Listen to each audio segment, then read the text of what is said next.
What makes this story hit harder than a military thriller is the wound underneath it. Mara is fighting not only enemies, but the legacy of a mother she never met. A letter carried across two wars, and the terrible cost of every shot she has ever taken. The action is huge, but the real hook is emotional because this is a story about a woman learning that mercy and lethal force can live in the same pair of hands. The missile struck the Black Hawk at 11:47 p.m., giving Lieutenant Cole Mercer just 3 seconds to realize his life was over. The rotors shrieked as the helicopter went into a spin. The desert floor rushed up to meet them in a brutal, final crash. 41 of America's best soldiers were scattered across the Iraqi desert. Wagner snipers held every high point, and our ammunition was almost gone. Mercer keyed his radio, the taste of blood in his mouth. "Command, we are overrun. We have casualties. Requesting immediate sniper support." The only reply was static. Then, a voice as cold as ice came through. "There is one possibility. She has been off-grid for 6 years. We do not even know if she is still alive." Mercer braced himself on the twisted metal. "Then I suggest you find her." Before we continue, if you are enjoying the story, please subscribe to the channel and stay with me until the very end. This one has some twists you will not expect. Also, please leave a comment and tell me what city you are from. I would love to see how far this story reaches. Now, let us return to the beginning. It all started 6 weeks after that mission, in Beaumont, Texas. We find ourselves at the Crossroads Tavern on a Tuesday night. This was the sort of place that had soaked up 40 years of spilled beer and broken hearts without passing judgment. It was a safe place, built by a retired Master Sergeant, Ray Decker. He was 68 years old, with a bad knee from his time in Fallujah. He had created a refuge for those who needed it.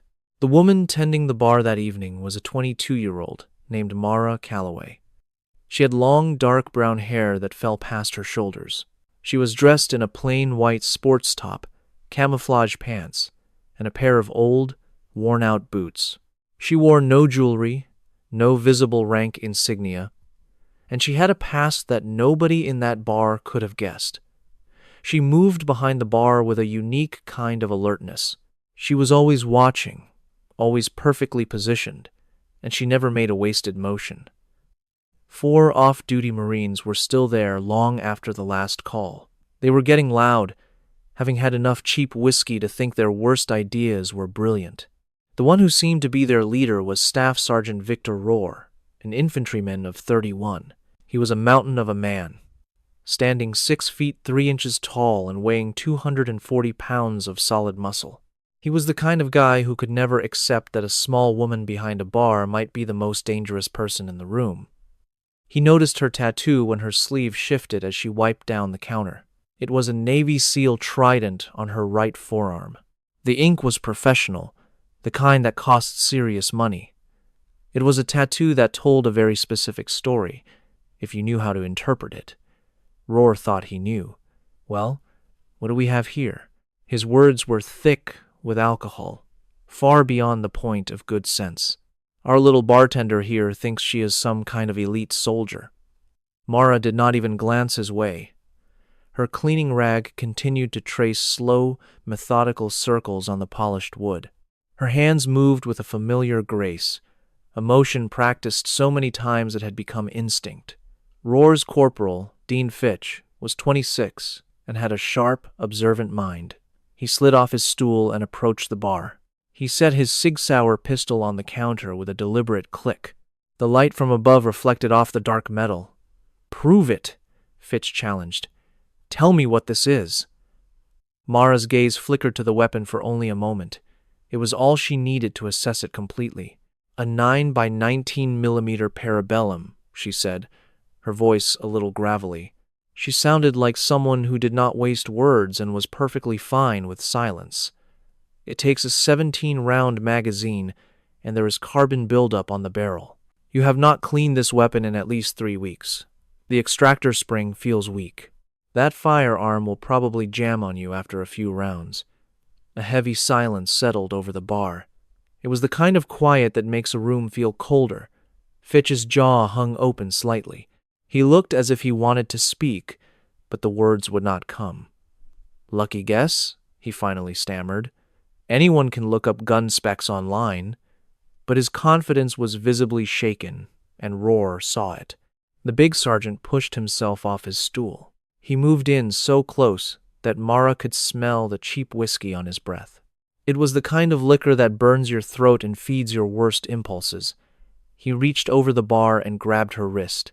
He squeezed just hard enough to intimidate her without causing real pain. "Let me get a better look at that tattoo," he growled. The moment he touched her, the energy in the room changed. It was not a sudden, loud shift, but the air felt charged. It was like the eerie calm before a violent thunderstorm. Mara's free hand came up instantly. It was not a quick or hostile movement, but a simple, protective one. It was the same way you might flinch when something flies toward your face. Her weight shifted. Her left foot moved forward as her right foot slid back. She was now in a perfectly balanced stance. Her shoulders squared. Her breathing remained completely steady. The entire sequence was over in less than a second. Then, she relaxed just as fast. She let Roar maintain his grip, allowing him to believe he was in control. But Fitch saw the whole thing, and his quick mind was rapidly connecting the dots. Ray Decker emerged from his back office. He held a wooden baseball bat in his right hand and wore an expression of calm authority earned over decades. "The bar is closed, Marines. This is your chance to make a much better choice than the one you are making right now." Roar did not bother to look at him. "Stay out of this, old-timer. This is about her and her stolen valor." Decker set the bat on the counter. He just stood there, a 68-year-old man with a painful knee and a voice that carried more weight than these young men could possibly understand. When he spoke again, his voice was dangerously quiet. "Son, you have no idea what you have just walked into. This is your very last chance to walk out of here with your dignity." Lance Corporal Taibolan, who was near the door, just laughed. "The old man's got some fight in him. Too bad courage does not mean much when you are outnumbered." Mara had kept cleaning throughout the entire confrontation. Her rag never stopped its slow, steady circles. But if you were watching closely, and Fitch was now watching very closely, you would have seen it. She never let any of them get to her back. She never kept both of her hands busy at the same time. She always maintained at least 2 clear escape routes. These were not the habits of a bartender. These were the instincts of a person who had survived places where situational awareness was the only thing keeping you alive. Roar finally lost his patience. He yanked her wrist, pulling her forward so she stumbled into the bar. His other hand grabbed her sleeve and pulled it down hard. The old material ripped with a sharp tearing sound that silenced the entire tavern. The full tattoo sleeve on Mara's right arm was now exposed under the dim bar lights. This was not just a random assortment of images. This was a record of her entire service.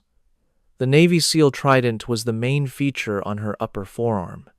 It was drawn with such incredible detail that you knew the artist understood its meaning. But it was the writing around the trident that made the air leave the room.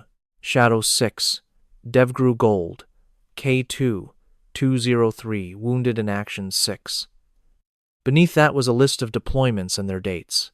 Mosul, 2019, Kandahar, 2020 to 2021, Eastern Syria, 2022, Operation Iron Veil, 2023, and then you saw the scars. The torn sleeve showed every one. A round bullet wound near her collarbone, a spray of shrapnel scars across her ribs, a long, thin knife scar on her left shoulder. Every single mark was a story. Every scar was a price that she had already paid. Roar dropped her wrist as if he had been electrocuted. The silence that fell was not just the lack of sound. It was the sound of a room full of people trying to process something that had been impossible just moments ago. It was a truth too big to comprehend. Fitch's hands were trembling as he fumbled for his phone. He accessed a restricted military database that his rank gave him access to. He typed in a name. He looked at the screen. He looked at it again. His face turned pale. "Calloway, M," he said, his voice just a faint whisper. "Petty Officer First Class, SEAL Team 8, active duty from 2019 to present. Status." He paused. He read the final line one more time. "Status is classified. The majority of her service record is sealed. Access requires top secret clearance." Corporal Bolin, who had been guarding the door, was completely still. He no longer looked like he was blocking an exit. He looked like a man who was desperate to get through it. Private Marcus Neal, the 21-year-old rookie, was pressed against the far wall. He had the look of someone who just realized he had walked into the worst place on earth. Roar was shocked into absolute silence. He could only gape at the tattoo. He was looking at something that did not fit into any reality he knew. It was Fitch who finally broke the quiet. His voice was trembling, all of his earlier swagger completely gone. 203 confirmed, he murmured, his eyes glued to the book. The longest shot in history, 2,619 meters. He finally looked up. That is more than a mile and a half, during a sandstorm, with a broken scope. The tavern went completely still. At that moment, a military phone on the counter lit up with a message for Mara. It showed a black trident on a gray shield. This was a secure channel, not something you could buy. It would not show up on a regular phone without a special clearance that no one in the bar had. She scanned the message, deleted it, and set the phone screen down. But Decker had already seen the emblem. He had spent a lifetime reading people and situations designed to mislead him. He did not need all the details to see the whole story. The pieces of the puzzle clicked together in his head. It was the quiet confidence of a 68-year-old man who had learned his lessons the hard way. Roar finally spoke, but his voice was different. It sounded much smaller. "The tattoo," he began. "We just figured you were... We had no idea you were really..." "No," Mara cut in. Her voice was flat, without a trace of anger. She sounded like a person who had been misjudged so many times it did not affect her anymore. "You did not." She met his gaze directly for the first time since he walked in. Her green eyes were steady and impossible to read. They held something that Roar would later spend many nights trying to understand. "Most people do not," she stated. "That is the whole idea." Decker came out from behind the bar. He limped on his bad knee, favoring his right side like he always did. He moved toward a picture that was hanging on the wall. The frame was so old the glass was scratched at the edges. He carefully took it down. "Ramadi, Iraq, 2004, he said to the room. The picture was of a group of Marines. Their faces were marked by heat, exhaustion, and the heavy burden of men who had seen too much. They stood before a wrecked convoy, with heavy smoke pouring into a bruised-looking sky. Off to one side, a lone figure in desert gear stood apart from the others. The person's face was blurred out for security reasons, and they were holding a sniper rifle as if it was part of their own body. Decker placed the picture on the bar. His worn hand came to rest on the blurred soldier. "I was a staff sergeant," he said, his voice now quieter than anything else in the tavern. "My team was pinned down clearing a neighborhood. Insurgents were on the roofs, 11 of them. We had nowhere to hide, no air support, and no way out." He tapped the image. "A single sniper protected us from those rooftops for 9 hours. 91 confirmed. That sniper saved every last one of my men." He turned to Mara, his eyes telling a story he had held for 18 years, just for this moment. Her call sign was Shadow 1. Her name was Senior Chief Petty Officer Dana Calloway. He let that sink in. She was your mother. The entire bar held its breath. Without thinking, Mara's hand went to her own arm. Her fingers traced the numbers inked into her skin. 203. 203 faces that visited her mind at 3 in the morning, when the alcohol wore off and sleep would not come. She did not make it home, Mara said. Her voice was firm, hardened by 6 years of practice. Killed in action. Ramadi, 2004. 3 months before I was even born. She looked down at the bar. She studied the grain of the wood like it was the only thing in the room that would not pass judgment on her. I never got to hear her voice or meet her.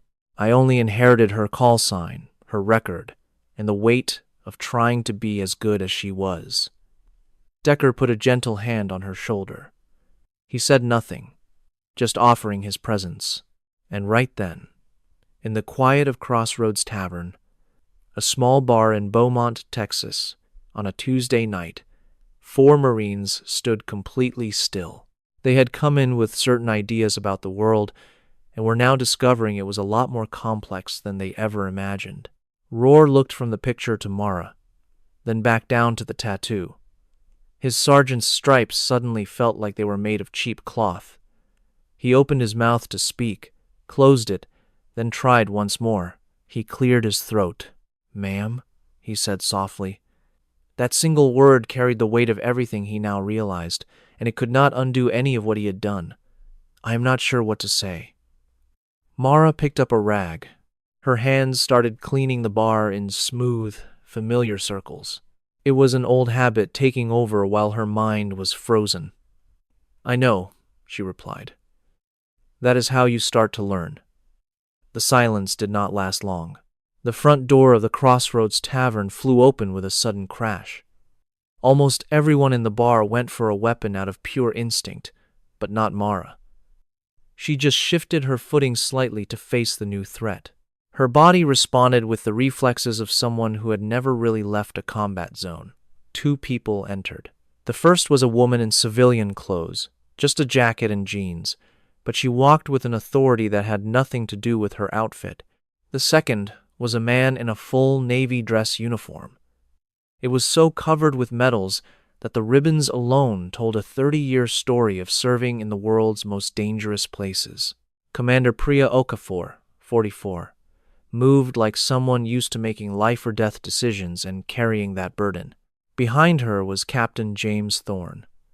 At 53 years old, he had a SEAL trident on his chest that looked less like an award and more like a tool he used every day.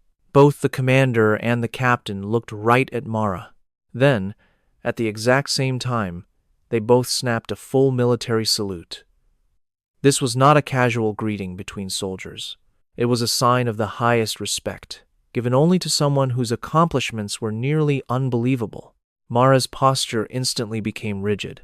Her own hand came up to return the salute on instinct, paying no mind to her ripped shirt or the shocked Marines. For that one moment, the bartender was gone. Everyone in that room saw the warrior she really was. Rohr and Fitch just stared, their mouths open. Bull and Neal looked like they had forgotten how to breathe. Commander Okafor's voice was strictly business when she finally spoke. Petty Officer Calloway. Her eyes, however, swept over the torn shirt and the 4 men with a quiet, intense anger. She was assessing the entire scene. "We got your emergency signal," she said. Mara looked at her secure phone on the bar. The beacon was sent the second Rohr had grabbed her. It was a reflex learned over 6 years in the field, where help was either one call away or not coming at all. "I am retired, Commander," Mara answered. "People like you do not ever really retire," Thorne said, correcting her. His voice had the authority of a man who understood that truth from personal experience.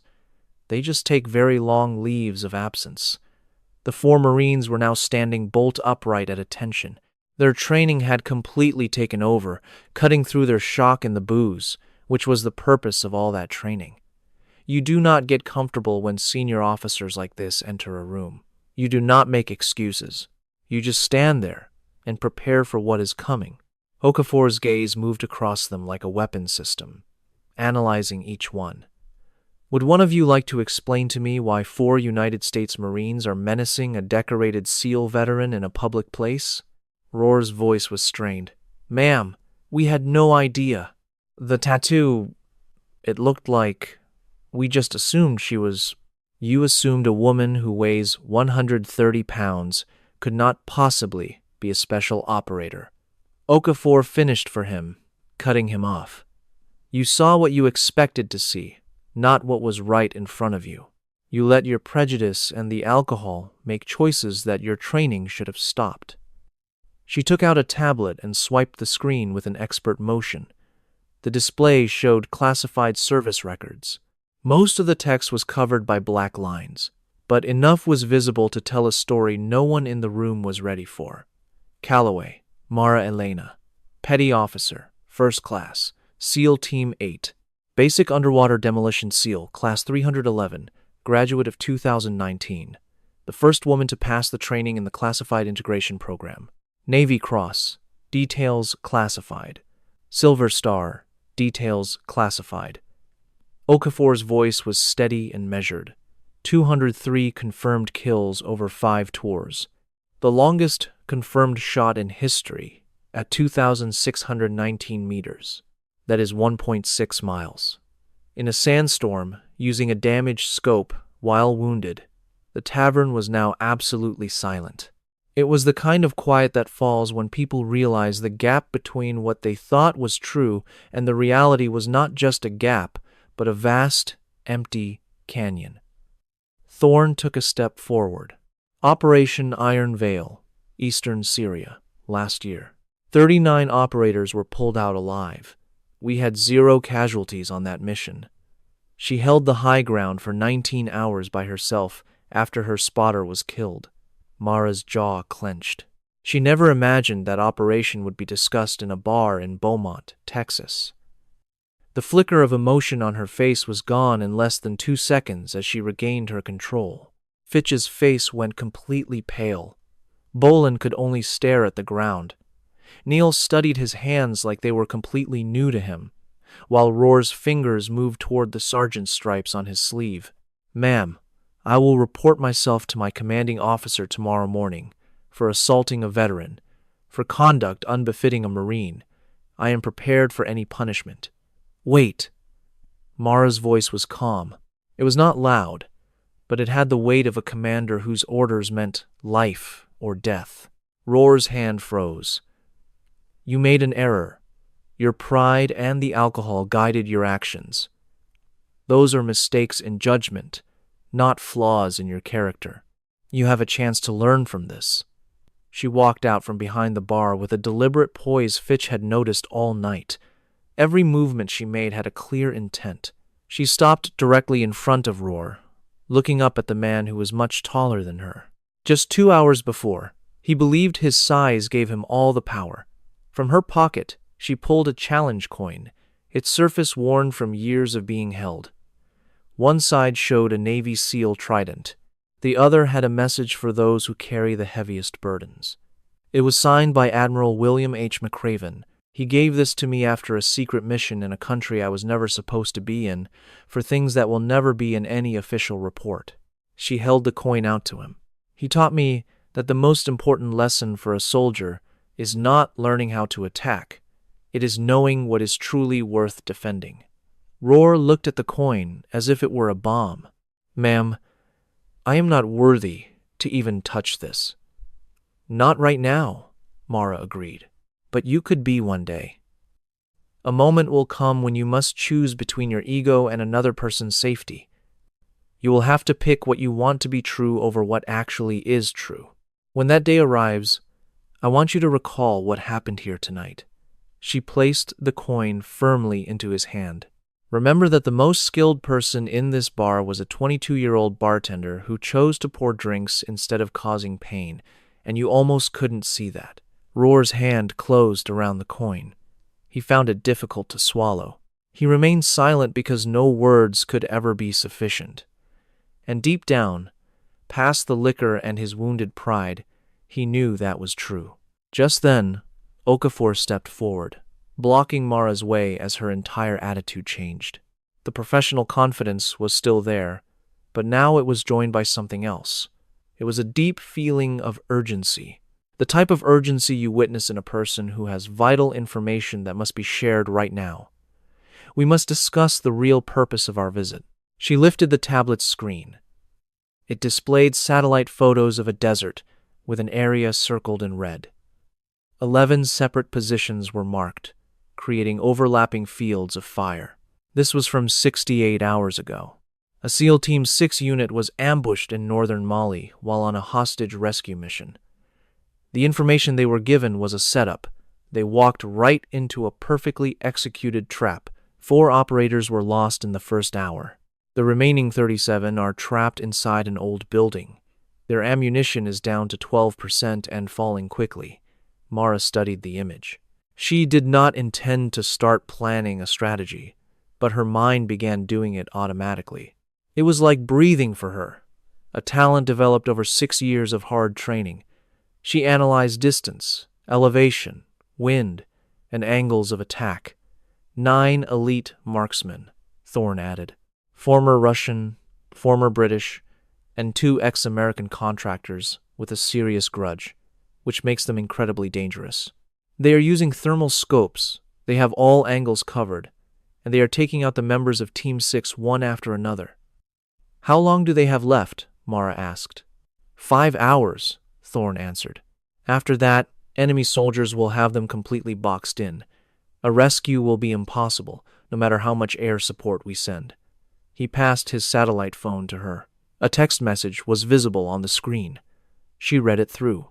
The final sentence struck her hard. Requesting immediate sniper overwatch. 9 enemy positions. The shots needed are beyond normal skill levels. Requesting Shadow 6 by name, if she is operational. She looked up from the phone. They are asking for me. Because these shots, Okafor said quietly, are not just difficult, Mara. They are impossible for any other person. We have other plans. We really do. But those plans will not be enough to accomplish what needs to happen on that ridge. The 4 Marines had not moved an inch. They stood like statues, hearing a conversation that was changing their entire perception of the woman they had misjudged. Fitch glanced at his own pistol on the bar. The weapon Mara had understood in a second, like a page from a book she knew by heart. A new feeling he could not identify showed on his face. Mara put the satellite phone down. Her gaze fell on the photograph, still sitting on the bar. It was a photo of her mother, her face hidden by a rifle that seemed to be a part of her. Ramadi, 2004. 14 men were alive because one woman controlled 9 rooftops for 9 solid hours and did not for a moment think about quitting. She looked over at Decker. The old man held her gaze. He made no attempt to persuade her or to judge her. He was simply being the person he had been for the last 6 years. He was the one man who only asked for a fair day's work, believing that things would turn out okay. I swore to myself that I was finished, she said, speaking only to him. I am aware of that, Decker said. I swore it after Kandahar, after the hearing, after I left it all behind. I told myself that Mara Calloway was the real me, and Shadow 6 was just a role I used to perform. I know that as well, Decker said. His voice was steady and peaceful, showing no effort to influence her decision. But there are 37 people in Mali who are asking for you, not because you are the only soldier they could get. It is because you are the only one who can actually make those shots. Mara said nothing. The silence that hung between them was full of the gravity of her choice. Then, Roar's voice spoke from behind her. It was completely different from before. It was now steady and certain. Ma'am, I cannot begin to know what you experienced, what you still bear, or what it took for you to leave that life. He took a short breath. But I will say this. If my unit requested someone specifically by name, I would be praying that a person like you was coming to help. Mara did not turn around. She kept her hands on the bar, her gaze locked on the photo of the woman she never got to meet. That woman held rooftops for 9 hours in Ramadi so 14 men could return to their families. She reached under the bar and lifted a rifle case. She placed it on the counter, opened the latches, and looked at the Accuracy International AXMC in 338 Lapua Magnum. For 6 years, it had been the most dependable thing in her life. It was the only thing that never failed her as long as she cared for it. She faced Okafor. I will require a ride, current weather reports for the landing area in Mali, and 30 minutes with the satellite photos before we go. She lifted the rifle and inspected its action with the fluid, practiced ease of someone who had done it 10,000 times. 37 people requested Shadow 6. Her voice was calm and resolute, with no hint of emotion. It was the voice of a person who had made up her mind and was already focused on what came next. Shadow 6 is coming. The C-130 transport plane ascended into the Texas night. The drone of its engines was constant, and its cargo hold carried an asset not listed on any official flight plan. Mara sat alone, her rifle resting on her lap, surrounded by the quiet of a person accepting the outcome of her decision. 6 years. For 6 years, she had cleaned a bar with slow, deliberate motions. For 6 years, she had convinced herself that Mara Calloway was the true identity, and Shadow 6 was a former life. That story had seemed real enough until tonight. But now, the rifle was once again in her hands. Its familiar weight did not feel like a burden, but more like a lost part of her had finally come home. Commander Okafor sat opposite her with a tablet, showing the professional calm of a person used to sending soldiers into danger. Captain Thorne stood near the cargo ramp with a satellite phone, organizing the support that Mara would not see but would rely on to survive the next 18 hours. Mara checked her rifle using only her sense of touch. She had done this inspection so many times her fingers knew the steps, like a musician knows a familiar song. It was all muscle memory, etched into her from endless hours of repetition. Okafor glanced up from her tablet. "I need you to tell me what took place on the Iron Veil mission." Mara's hand stopped moving on the rifle's bolt. "That mission is classified information. I am the one who filed that after-action report," Okafor replied. "I have seen the official story. What I don't know is what you carried home with you, or what you are bringing with you on this plane."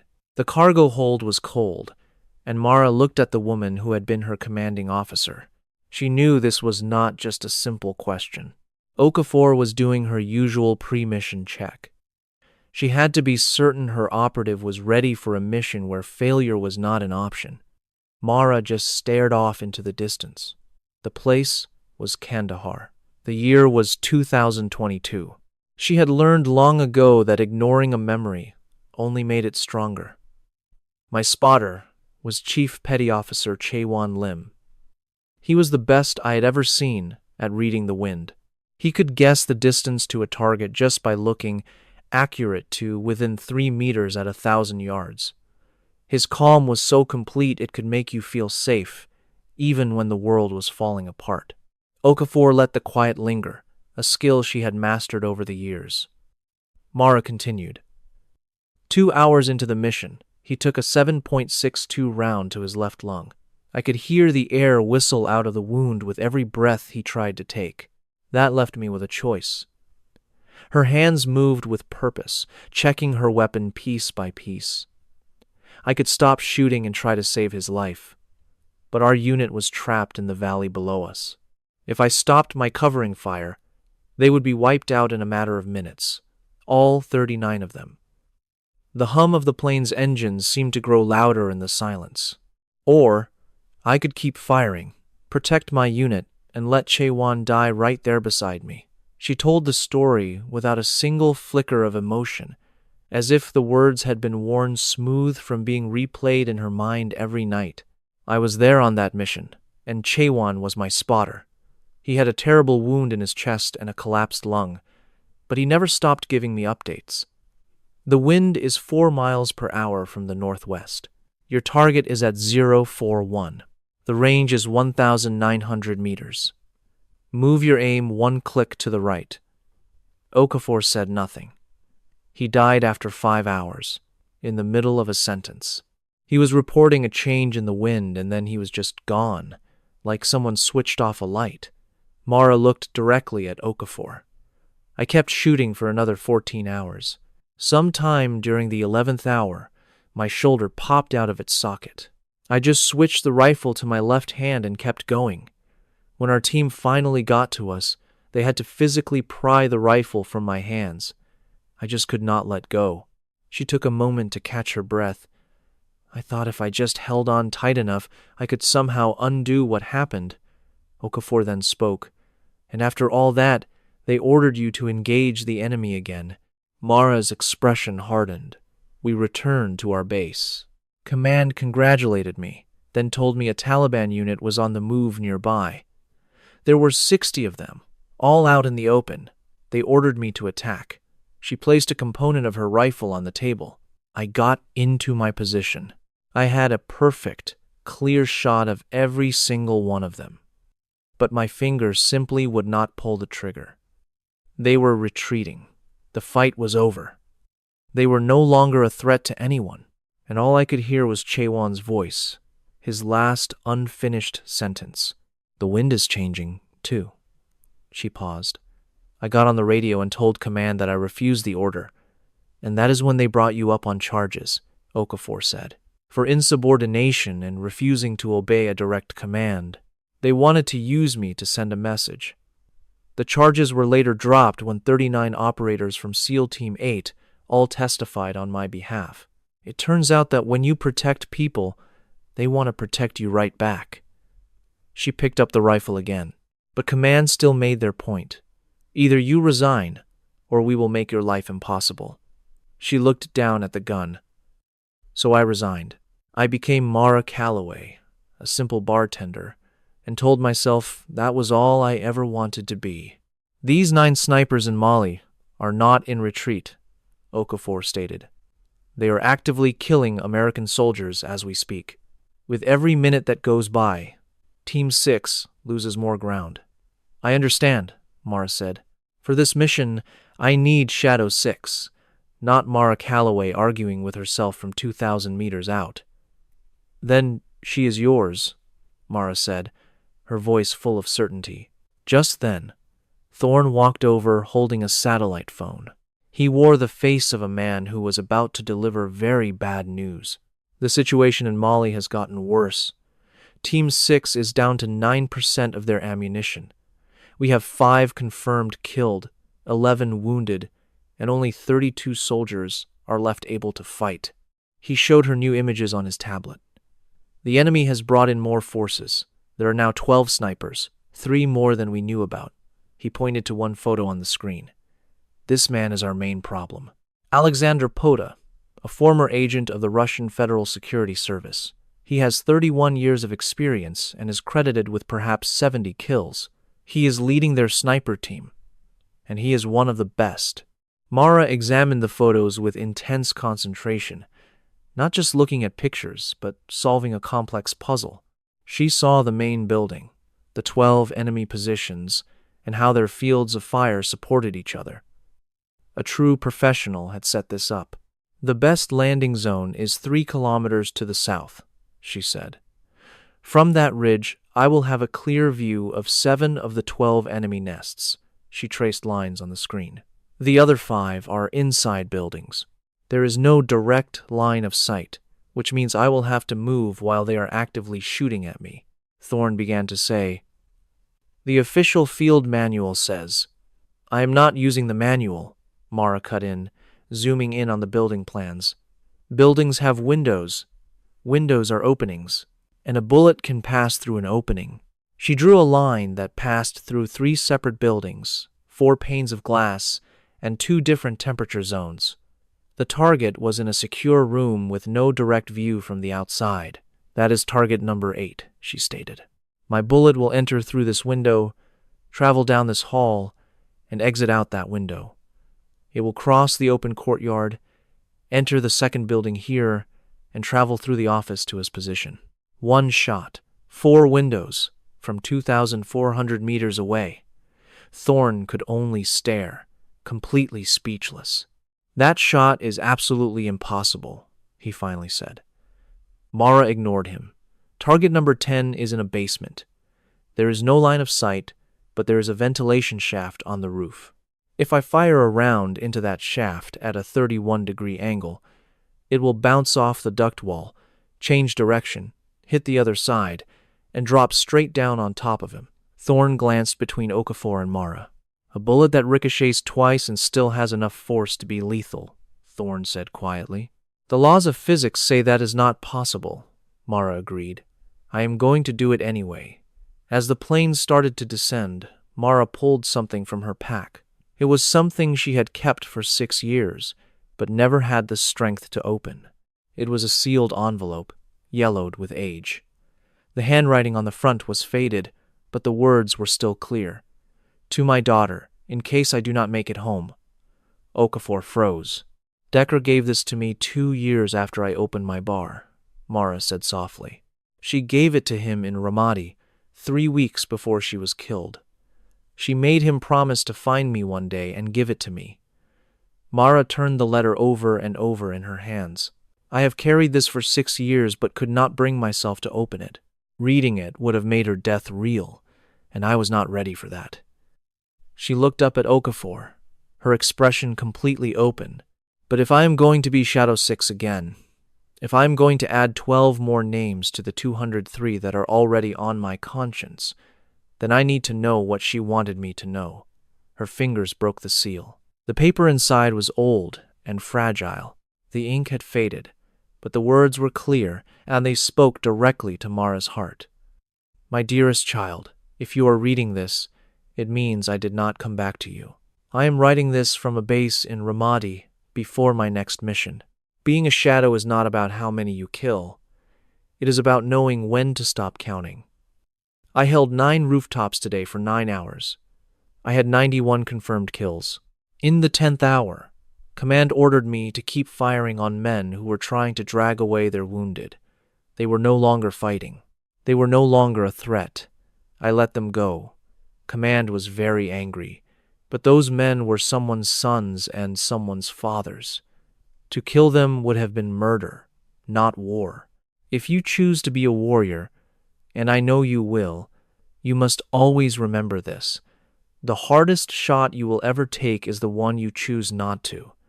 That is what makes us soldiers, and not just executioners. I love you. I am so sorry. I cannot be there to teach you this myself. Mom. Mara's hands trembled, just enough to be seen. She knew, Mara whispered. The exact same choice. The exact same test. Ramadi in 2004. Kandahar in 2022. She went through this 18 years before I did, and she left me the answer. Okafor remained perfectly still. Some moments are so powerful they do not need words. Mara carefully folded the letter and placed it in her vest, directly over her heart. When she lifted her head, her eyes had changed. It was not a look of peace, but one of complete certainty. It was the calm confidence of a person who has finally understood who she is meant to be. These 12 men in Mali are a threat. They are not retreating. They are killing Americans as we speak. She stood up and moved to her equipment with a single, fluid motion. My mother taught me the difference between a battle and an execution before I even knew how to read. She knew exactly which mission this was. Just as she reached for her gear, a call came through on her secure phone from Decker. That line was only for the most desperate emergencies, and his tone was filled with alarm. He said her name, Kate. He only used that name when the world was ending, and she immediately stopped moving. Garrison, hold on. I am leaving in 20 minutes. I know, and that is why I am calling, he answered. His voice had a weakness she had never heard before in all their years together. It was the sound of a man sharing a burden he had carried for far too long. He explained, Your mother left me with something else for you in Ramadi. It was more than just the letter. Mara stood completely still, listening. 2 days before she died, Dana left a message for you with me.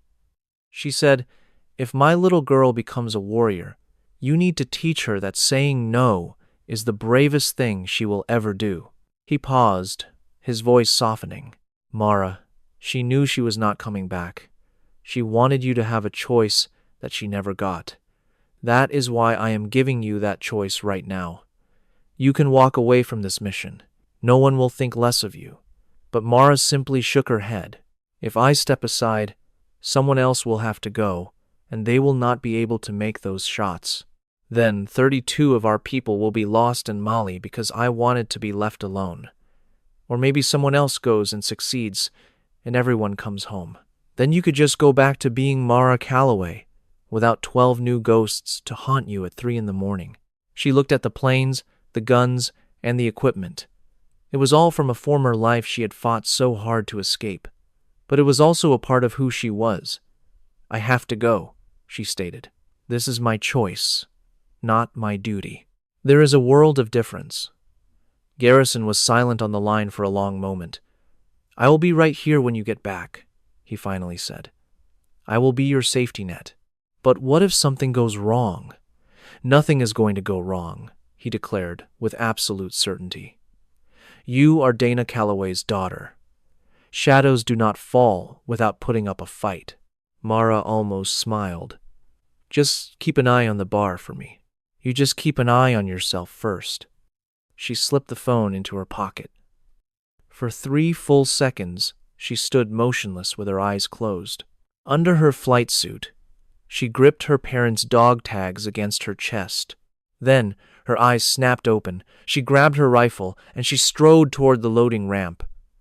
The jump from 30,000 feet was nothing but cold silence and incredible speed. Below her, the desert was a dark blanket patched with starlight. And down in that blackness, 32 soldiers were hoping someone was coming to save them. She landed in a dry riverbed 3 kilometers to the south and was on the move within a minute. The quiet journey to the ridge took 90 full minutes. Using a small shovel, she dug out her position and laid out her ammunition. The entire routine was as natural to her as breathing. Her mother's dog tags lay beside her rifle. Dana Calloway, Senior Chief Petty Officer, Shadow 1. As the sun began to rise over Mali, her scope revealed a perfectly clear scene. Her first target, a sniper in an old grain silo, was 1,842 meters away. All she could see was the small reflection from his scope. This one is for you, Mom, she thought. And then she pulled the trigger. The man fell, and she was already loading the next bullet. Her second target was running at 2,190 meters. He was desperately seeking new cover after the first shot. She led him with perfect timing, allowing for the bullet's travel. She fired once more, this time for the 32 teammates who were depending on her. The third target was searching for her muzzle flash. From 2,441 meters, she sent a round through a 6-inch gap in his cover. He never found what he was looking for. Enemy bullets began to hit the dirt 2 meters to her left. They were finding her range. She moved only 6 inches to her right and got back to work. On the 7th shot, the enemy commander dropped. She knew he was out of the fight because the enemy radio erupted into chaos. With no one in charge, they were just scattered men, not a real fighting unit. She could deal with scattered men, but at that moment, her shoulder gave out. It was an old injury from her time in Kandahar. The force from 7 powerful shots was too much for the damaged joint. A flash of white-hot pain shot through her, and her right arm went completely dead. She took one quick breath and pushed the pain away. A mortar shell landed just 14 meters from where she lay. She could hear Chaiwan's voice in her mind, from that awful day in Kandahar. It was the same injury. He had been so calm. Mara, use your left hand. You have been through this. You can do this again. She used her good arm to reach across her body and grab her right wrist. With focused strength, she slammed her shoulder into a large rock. The joint popped back into place with a loud crack she felt in her teeth. The pain was beyond words. She moved the rifle to her left shoulder and started over. Target number 8 was 2,412 meters out. It took 6 long minutes of left-handed calculations while mortars got closer and closer. She fired. For 3 seconds, the bullet traveled through 4 windows, 3 rooms, and a tiny opening in a wall that seemed impossible. The target fell. That was 8 down. Targets 9 and 10 were next. She continued shooting left-handed as her shoulders swelled and her fingers started to lock up. Each shot was a difficult physics problem that had no easy solution. The 10th target was hiding in a cellar. She saw a path through a ventilation shaft.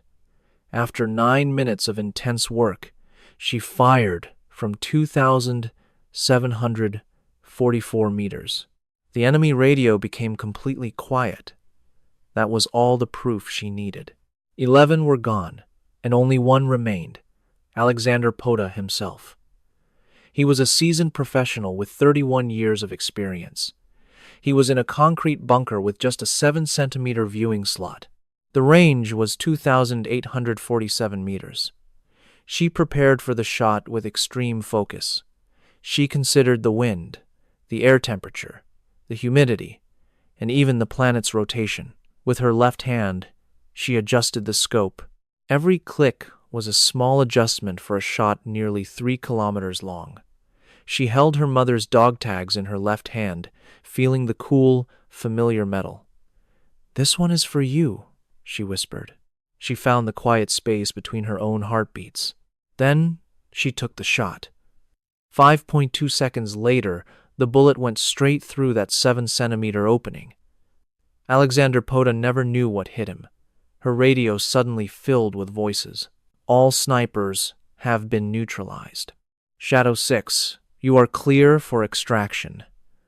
Team 6 is on the move." 32 soldiers ran toward the rescue helicopters. She watched their progress through her scope. They moved like the experts they were, each one covering the other. Every single soldier made it onto the choppers safely. Not a single person was lost on the way out. The heavy reality of her work washed over her. She now had 12 new ghosts to carry with her. She knew that, in time, she would learn each of their names. That was the cost she always paid. Her own helicopter showed up 40 minutes later. She ran for it, holding her rifle with her left hand as bullets flew by her head. Strong arms pulled her aboard as the helicopter turned sharply to dodge a rocket. The pilot shouted, "Everyone is safe. Mission complete."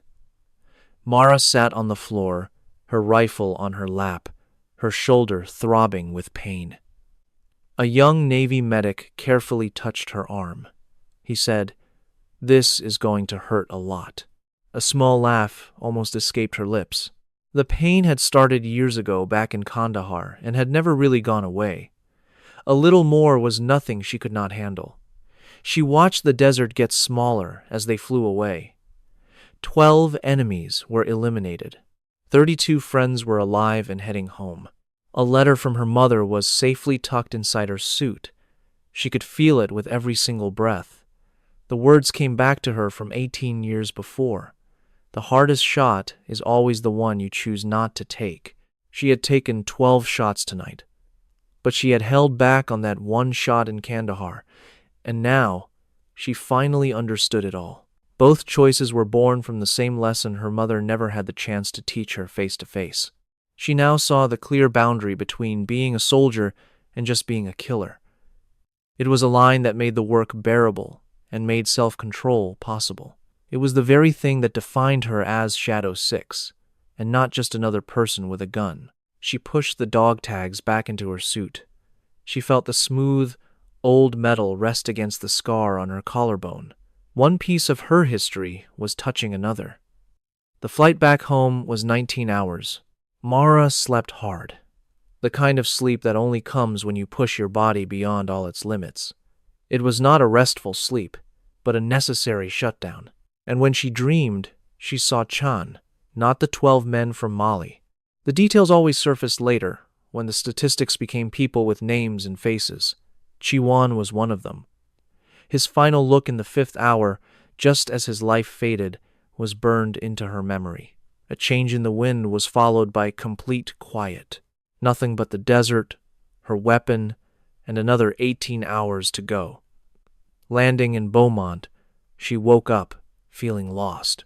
It was an odd feeling for someone who took 12 lives 2 days ago, only to now be cleaning bar glasses.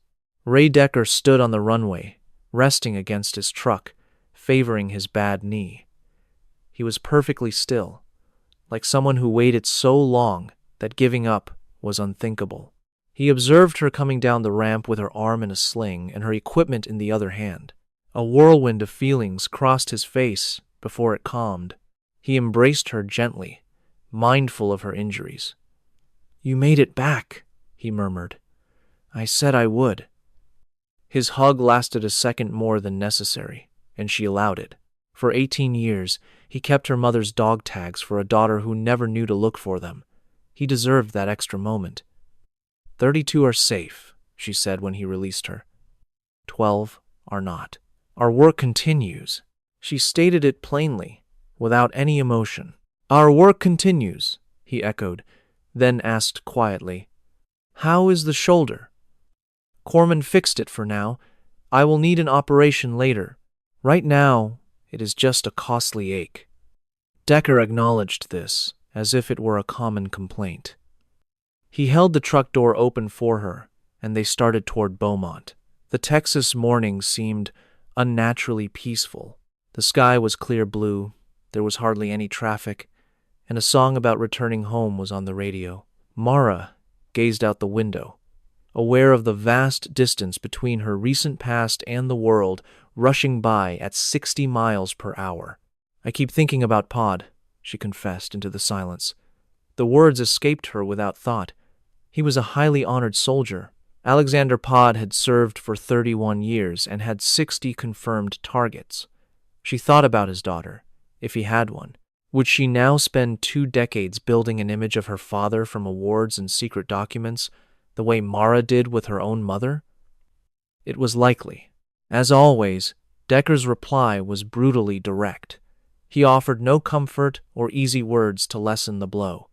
The reality of it filled the space inside the truck. Mara's breathing hitched before she steadied herself. "How do you handle it?" "I do not handle it," Decker replied. "I exist because of it.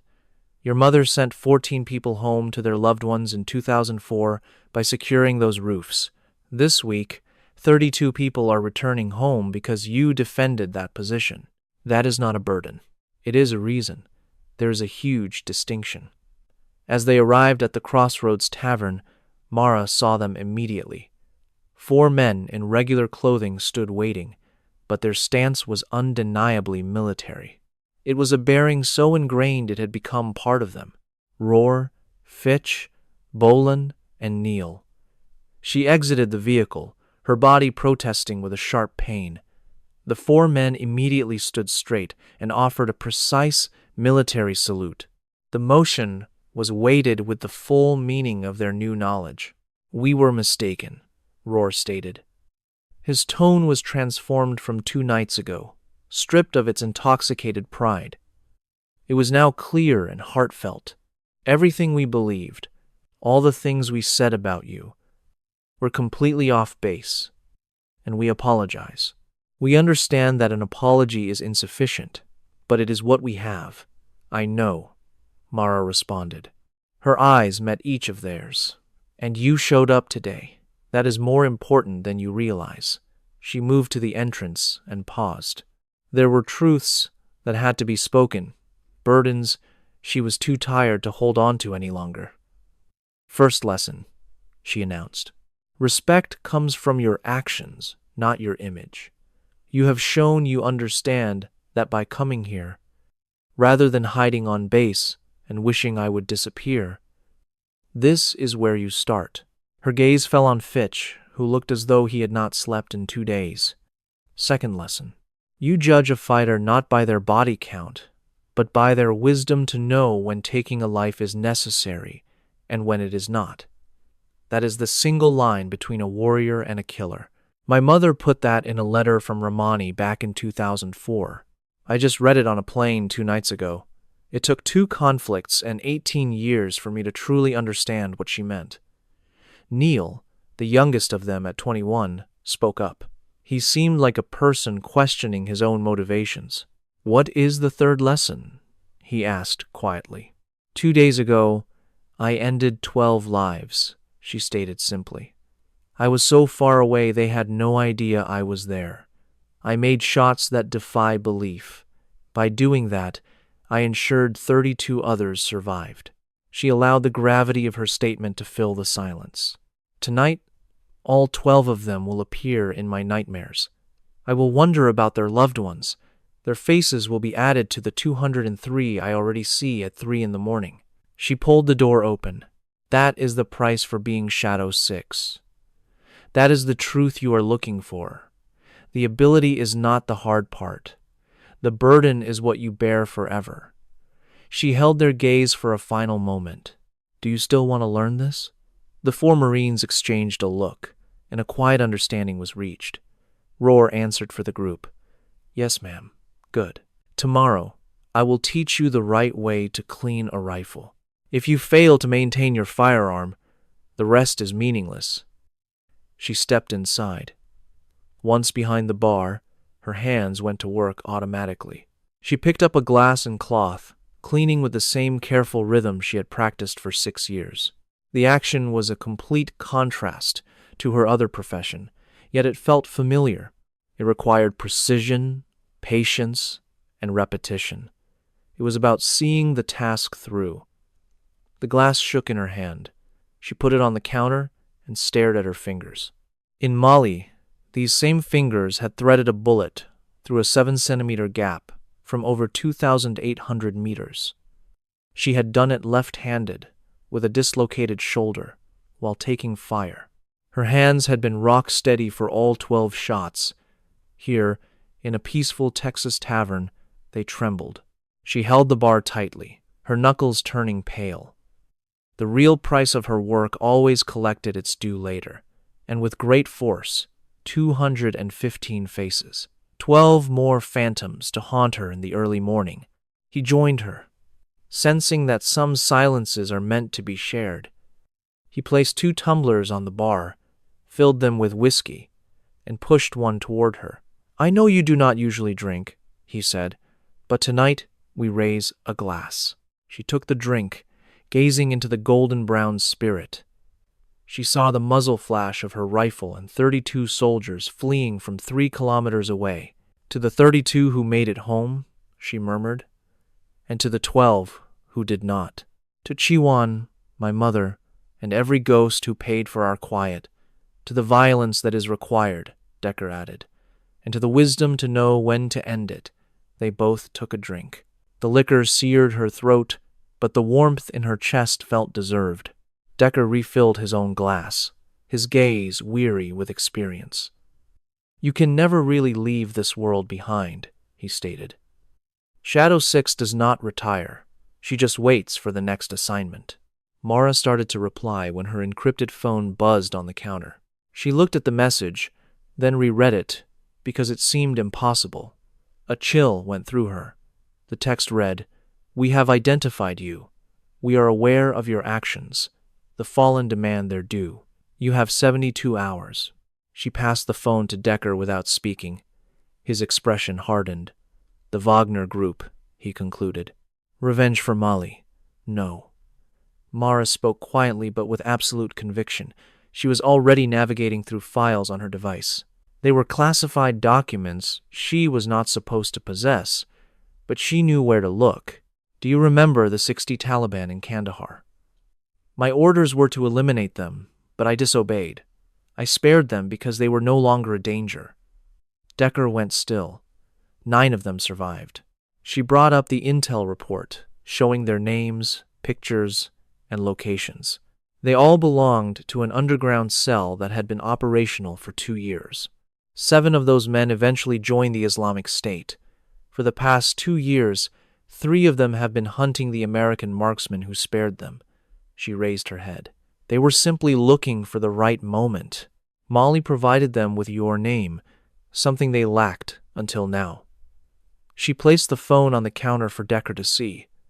"I decided to be human, not a tool," she explained. "I defied my orders. I let them walk, and now they are coming for me because of it." At that moment, The door swung open, and the 4 Marines entered. Roar, Fitch, Bolan, and Neil. They had grown weary of standing outside. "We know," Roar said, his voice now steady and sure, unlike 2 nights before. "An Islamic State group is active in southern Texas. They are targeting former special forces, focusing on women with over 100 confirmed kills." He looked directly at her. "They found you through Molly. They are on their way to Beaumont right now." Mara just stared at him. "Where did you get this information?" she asked. "It came through on the Camp Pendleton radio. Fitch has been monitoring it ever since we left here." Fitch stood there looking like a man who had made a promise he intended to keep. 7 men, 2 cars. "They were last spotted 8 hours away, and they are heading this way," he continued, taking a breath. "Ma'am, these are not amateurs. They are skilled fighters who know about this tavern, about Decker, and about your daily routine." Mara reached beneath the bar and pulled out her rifle case, which had been cleaned and given back to her. She opened it, lifted out the rifle, and inspected the weapon using only her left hand. Her right arm remained in a sling, her shoulder a dull ache she would have to ignore. She glanced at the small crew that had formed around her in just 48 hours. There was Decker, 68 years old with a bad knee but steady hands. He had fought in Ramadi back in 2004 and was prepared to fight again today in Beaumont. Then there were Roar, Fitch, Bolan, and Neil, 4 Marines who had walked in looking for trouble but had become her allies. 72 hours, she announced. "We will need every minute. We are turning this place into a fortress. We will make them wish they never brought their war to our doorstep." Decker stepped out from his spot behind the bar, moving like a man who had already made up his mind. He unlocked a cabinet and took out an M4 rifle he had kept perfectly clean for 30 years, almost as if he knew this day was coming. "My bar," he stated plainly. "My town. My people." He pulled back the slide with a sharp click. "If they want to fight, we will give them one they will never forget." Roar glanced at the other Marines, and a silent agreement passed between them. He then faced Mara again, his expression firm with resolve. "You taught us something 2 nights ago," he said. "You told us that respect is earned through actions." He stood a little taller. "Now it is our chance to earn it." Mara's gaze drifted to the wall of photographs behind the bar. It was a collection of service members who had passed through, each leaving a small piece of their history. Her eyes settled on a photo from Ramadi. Her mother's face was out of focus, but she was holding a rifle as if it were a part of her own body. Mara thought about the letter tucked inside her vest, resting close to her heart. It was a message from a mother she never met, sent across 18 years, from someone who somehow understood her perfectly. The hardest shot is the one you do not take. She now understood the 2 sides of that lesson, knowing when to hold back and knowing when to make your stand. Her mother had done both in Ramadi in 2004. She paid a heavy price, but she passed that wisdom on. Mara raised her rifle. Her left hand was perfectly still, the sling supporting the weapon so well it felt like an extension of her arm. 7 men are on their way to kill me because I showed them compassion in Kandahar, she stated. Her voice was calm and clear, without any hint of drama. They took my mercy as a sign of weakness. They believe the woman who let them live is an easy target they can now hunt down and eliminate. She loaded a round into the chamber. They are about to learn the difference between being merciful and being weak. Outside, the town of Beaumont went about its day. It was an ordinary Wednesday morning, completely unaware of the storm gathering inside a small tavern. Cars drove by. People headed to work. The world kept turning. But inside the Crossroads Tavern, a team of warriors was getting ready for a fight that 7 men would soon regret ever starting. The next 72 hours flew by. It was that strange feeling when time speeds up because every second is being used by experts. They understood that preparation was the one thing they could completely control, and they planned to manage every last detail. Mara only slept for 4 hours the first night, and not because she wanted to. Decker stood in the doorway of the back room and told her that a tired sniper was nothing but a costly mistake. He said it like someone who had learned that lesson the hard way in some forgotten war. Her respect for him was too high to argue. She used the rest of her time with sharp focus and no wasted movement. She and Fitch went over every possible approach to the Crossroads Tavern. He saw battlegrounds and everyday streets, just like she did. They mapped out every potential line of fire from every angle. They determined which spots offered real cover and which ones only gave the illusion of safety. They set up fallback points and communication signals, creating that special, unspoken language that forms between people preparing for a conflict. They learned to rely on each other's judgment without saying a word. With the alcohol and bravado gone, Rohr stepped up as the leader his rank suggested he could be. He was calm and dependable. You only had to tell him something once, and he never asked unnecessary questions. He placed Bolan and Neil to cover the back, and he practiced the communication plan with them until it was automatic. Every morning, Decker cleaned his M4 rifle at the bar with the same focused ritual other men save for their first cup of coffee.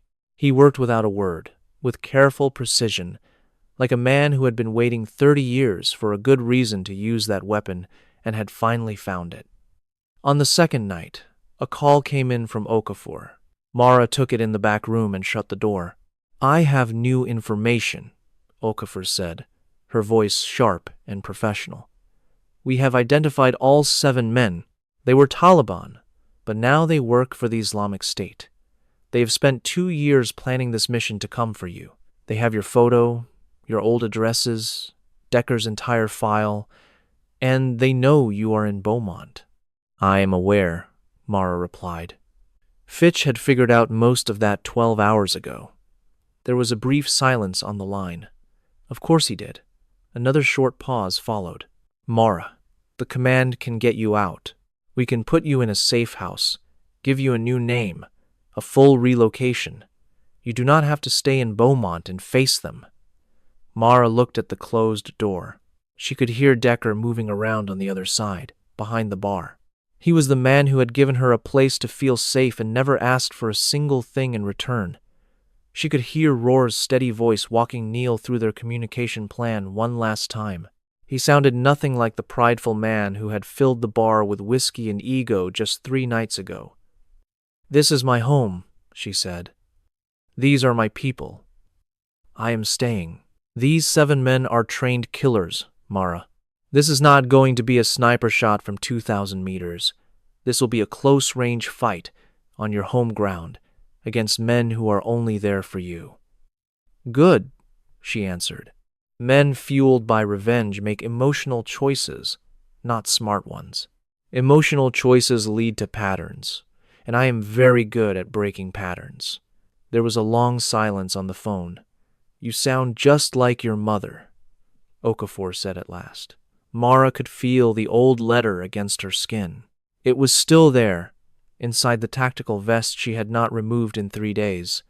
Taking it off felt like letting go of something important she was not yet ready to lose. "I will take that as a compliment," she said, before she hung up the phone. The 7 men showed up 20 minutes before the sun rose on the 3rd day. They did not all come from the same direction. She and Fitch had predicted that, and they were prepared. The attackers came in 2 cars using 3 separate routes, with their timing coordinated to overwhelm any defenders. But they forgot to consider one very important thing: Mara. She was already in place outside when the first vehicle pulled up at the end of the street. She had been waiting there for 40 minutes, in a location that gave her a clear view of both approaches. She held her rifle with her left hand, using the sling to make up for the right arm she could barely use. Bolan had rewrapped her shoulder. It turned out he had emergency medical training that he never mentioned because no one had ever asked. The bandage could not fix the injury, but it would give her enough support for the next hour. The first 2 enemies tried to sneak into the alley beside the tavern. Rohr and Bolan were waiting for them. What happened next was fast and brutal, nothing at all like the planned-out fights you see in movies. In reality, the entire thing was loud for about 40 seconds, and then it was silent. Two men who had spent 2 years planning their revenge discovered in their final moments that they had picked the wrong place, a place protected by people who knew it far better than they ever would. Mara heard it all through her earpiece. Roar's voice came through, steady and calm. 2 are down. The east is clear. She was already turning her attention to the second car. 3 of the 5 remaining attackers tried to force their way through the front door. She took down the first one from 60 meters out, before he even reached the building. The second one went down at 40 meters. The third actually made it to the door, only to be met by Decker. Decker was 68 years old, had a painful knee, and was holding an M4 rifle that he had kept spotless for 30 years. He was completely calm, like a man who had faced true evil in Ramadi, and knew this would not be the last time he had to take a stand. 2 perfect shots, quick and final. My bar, Decker muttered to himself. My town. The last 2 attackers had split up and were heading north. It was the smartest tactical move they could have made, which is precisely why Mara was already there, waiting for them. One of them stopped dead when he saw her. The man was young, maybe in his late 20s, his face a mask of disbelief. For 2 years he had pursued this one goal, only to see it crumble into dust. She watched him calculate his chances, then saw the exact instant he knew there was no way out. This ends now, she said, her voice final. He made his move, a fatal error in judgment. She fired with her left hand before he could even finish the motion. The 7th and last man behind him simply froze. He dropped his weapon, showed her his empty hands, and fell to his knees in the Texas parking lot that Thursday morning. He had the stunned look of a man who just learned a shocking fact. He was going to live. Mara held her rifle on him. Her left arm burned from the weapon's weight, and a familiar pain she had ignored for 3 days pulsed in her right shoulder. You are here because I let your men live in Kandahar, she told him. You chased me for 2 years because I saw you as people, not targets. He remained silent. That decision cost me a court-martial and 6 years of my career. It took things from me you will never comprehend. Her tone was as solid as steel. And I would do it again tomorrow. She lowered the barrel of her rifle by 3 inches. It was not surrender. It was the line between a fight and an execution. It was the same space her mother offered in Ramadi in 2004, and she offered in Kandahar in 2022. Both times, that small act of grace almost destroyed them. The hardest shot, she said softly, is the one you do not take. A voice came through her earpiece. Local police are 2 minutes out. The call was made 60 seconds ago. She looked at the kneeling man. It is over. What comes next is not my decision.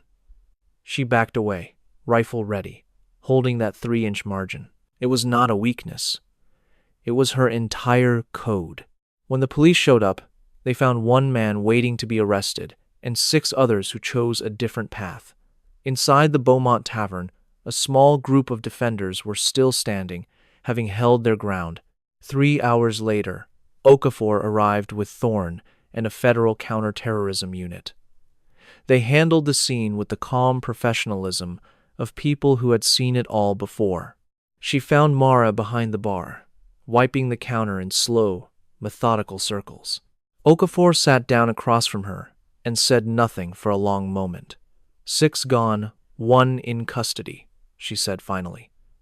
Decker is giving his statement. The 4 Marines have to give theirs too. The legal team is on top of every single detail. She paused. It is all going to be okay. I know, Mara answered. Command is talking about reinstatement. A full return to active duty. The court-martial will be wiped from your record completely. Thorne has been pushing for it for 2 months. Mara put her glass down on the bar. She stared at her own hands. The shaking was gone. It always stopped when the fight began, but the weight was still there. The number was now 222. That meant 222 faces would visit her at 3 in the morning for the rest of her days. The burden and the tremors were not the same thing. She had learned how to carry one without being broken by the other. She lifted her gaze to meet Okafor's. I need you to tell me the honest truth. Have I ever done anything else?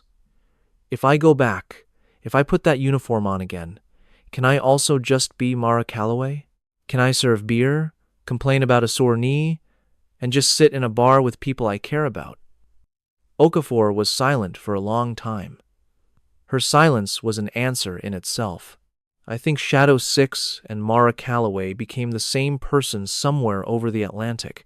I think you have been one person for far longer than you want to believe. Roar came to the end of the bar. A fresh bruise was on his cheek from the fight in the alley. He looked like a man who had just learned something important about himself and was at peace with it.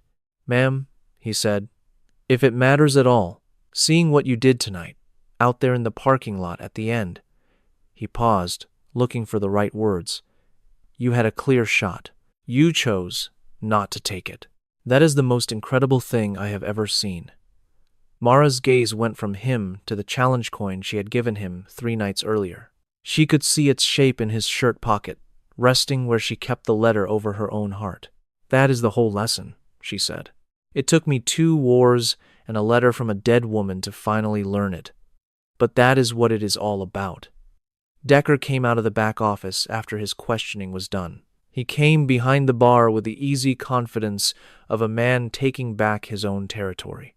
He looked at the damage to his bar, then at the people inside, and his eyes landed on Mara. This place will need some fixing up, he said. But the bar is still standing, she replied. He poured 2 glasses and slid one to her. This time, she took it immediately. Some toasts have to be earned, and this was one of them. To Dana Calloway, Decker said. His voice was full of 18 years of debt, gratitude, and grief from Ramadi. To Shadow 1, who held 9 rooftops, wrote a letter, and passed it through 2 wars to the daughter she would never meet. Mara's hand was perfectly steady when she raised her glass. To Dana Calloway, she repeated, who taught me that the hardest shot is the one you refuse to take, and that knowing the line between a battle and an execution is the only thing that matters. She glanced at the photo on the wall, at her mother's obscured face behind the rifle scope in Ramadi. She was the one who held the line, made the final sacrifice, and sent her lesson forward, trusting it would someday arrive. And it had. She took a drink. Outside, the town of Beaumont was starting a normal Thursday. The people there had no idea a secret war had been fought on their streets while they slept. A war won by a 22-year-old woman in a white sports bra with a history of 222 kills. She carried a letter over her heart that had traveled 18 years and 2 wars just to tell her who she was. Shadow 6 was never just a name. It was not a number, a file, or a tattoo. It was a choice she made time and time again, in the darkness, under fire, from impossible distances, knowing the full cost and being willing to pay it.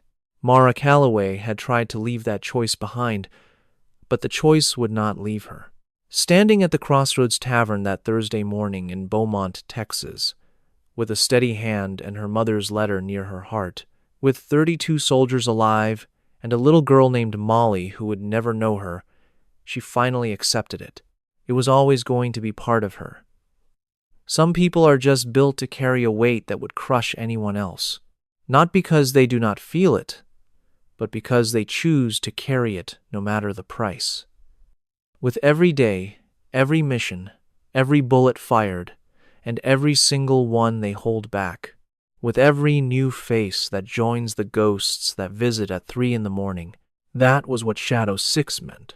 It was who she was the entire time, and the world, which keeps a careful list of the heroes it cannot live without, already knew exactly where to find her.